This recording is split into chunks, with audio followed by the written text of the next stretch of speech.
so far. For much of the past year, I think you will agree that the world has been quiet. The loudest noises coming from my neighborhood have been birds chirping and the sounds of the next door children playing in their backyard. But now it seems that the world is waking up little by little, and Nitzanim are being heard around.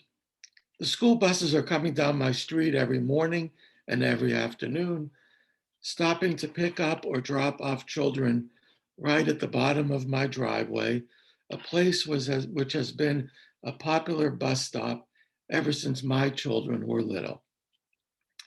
And perhaps one of the surest signs of the world waking up, the ice cream truck with its own unique song has made its reappearance.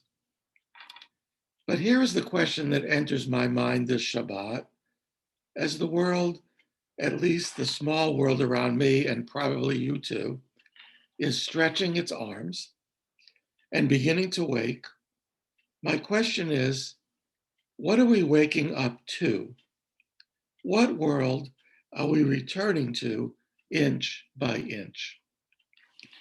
When I ask people like you or my friends around the country this question, I'm finding answers that fall into two camps.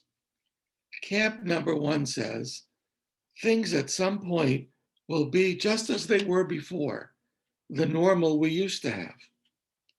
Camp number two says, things will never be the same. There might be a new normal, but it's a normal that I won't like. To say it in a different way, some say that when the world opens up and goes back to normal, it is as if we never did change.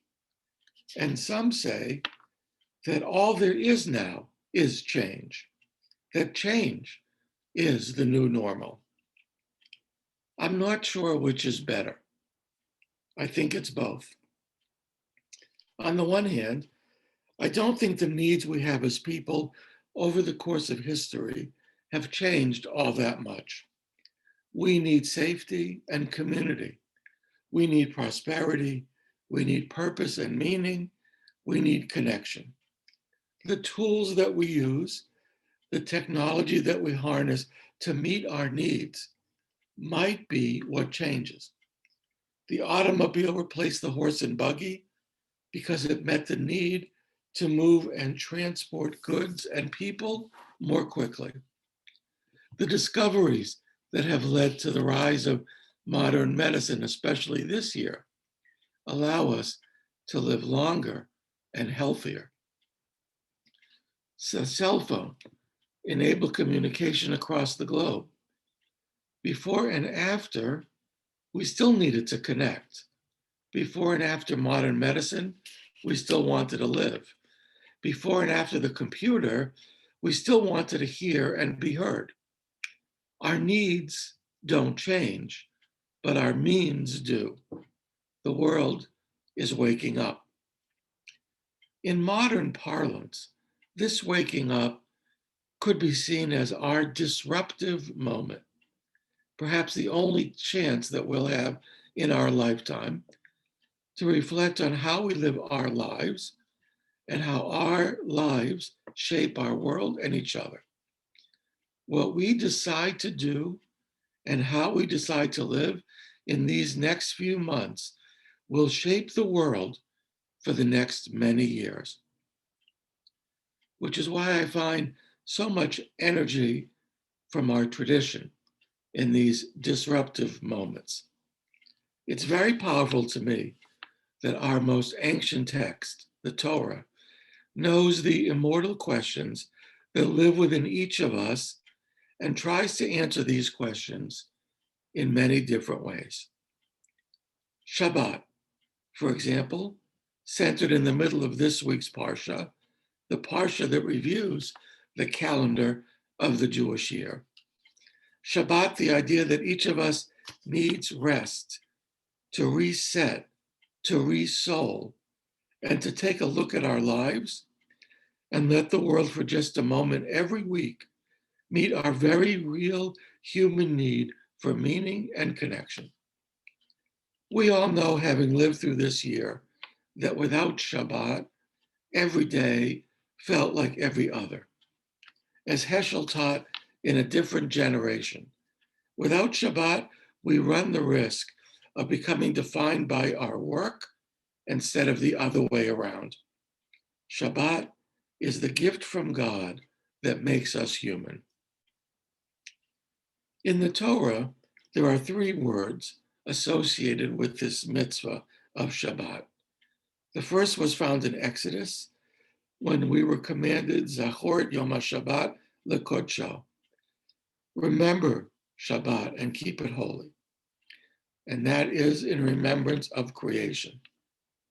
The last time Shabbat will be commanded is fast forwarded in the book of Devarim.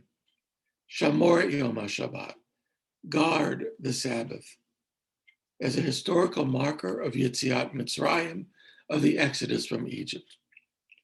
Both of these commandments are active verbs, remember and guard.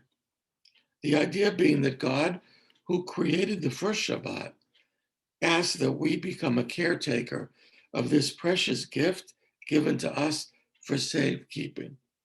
In both cases, Shabbat is something to be preserved and protected. But in this week's Parsha of Emor, the focus is different. Shabbat is a moed, a sacred meeting time, which we declare as holy.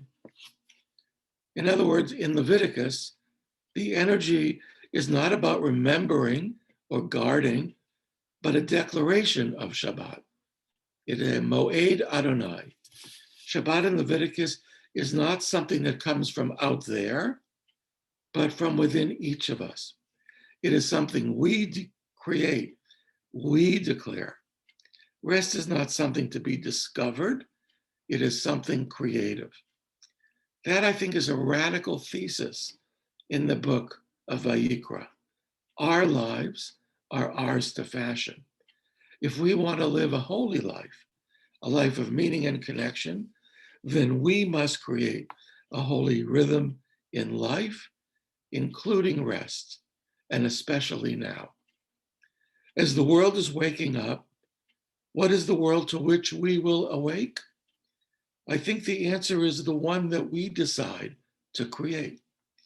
It can be exactly as it was before, with all of its blessings and its problems, or it can be a new world with new means to connect us, to protect us, to make us better.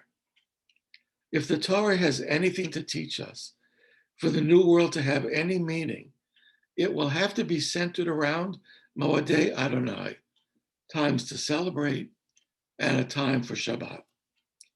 When we create that future, then it, our lives, and our world will awaken to holiness. Shabbat Shalom.